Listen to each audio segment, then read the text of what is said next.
des gens qui éprouvent le plaisir lorsqu'ils te voient souffrir. C'est-à-dire, quand tu souffres, tu pleures. Et parfois même, ces gens, même, c'est des personnes qui sont à côté de toi. Lorsque tu dis, vraiment, ma vie n'avance pas. Je ne comprends pas pourquoi les choses ne donnent pas. Et puis, quand tu te lamentes là, ces gens, ils sont contents. Ils sont fiers de te voir pleurer, de te voir gémir. Tu vas te dire, la personne compatit. Pourtant, la personne ne compatit pas. La personne arrive même à côté de toi, peut même pleurer avec toi. Mais dans son cœur, elle ne pleure véritablement pas. Elle est hypocrite. Il y a des gens qui aiment te voir souffrir.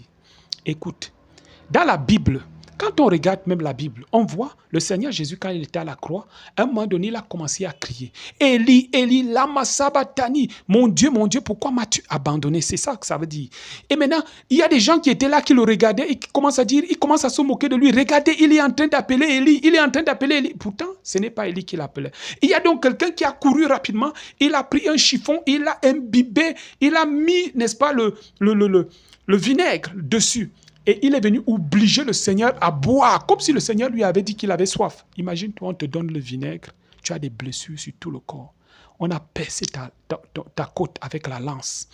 On t'a fouetté et ça a laissé des traits, des blessures. Le vinaigre encore arrive, ça pique ces blessures-là.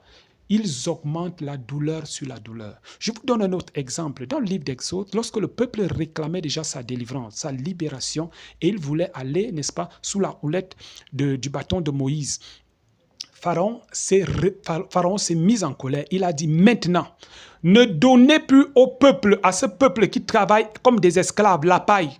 Parce qu'avec la paille, ils fabriquaient des briques. Maintenant, ne leur donnez même plus la paille. Eux-mêmes, ils iront chercher la paille. Et ils doivent fournir le même nombre de briques qu'ils avaient l'habitude de fournir. Le peuple souffrait déjà, ils étaient déjà esclaves. Mais Pharaon augmente encore la douleur, augmente encore la souffrance.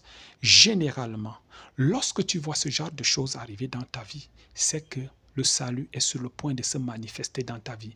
C'est que la délivrance est sur le point de se manifester dans ta vie.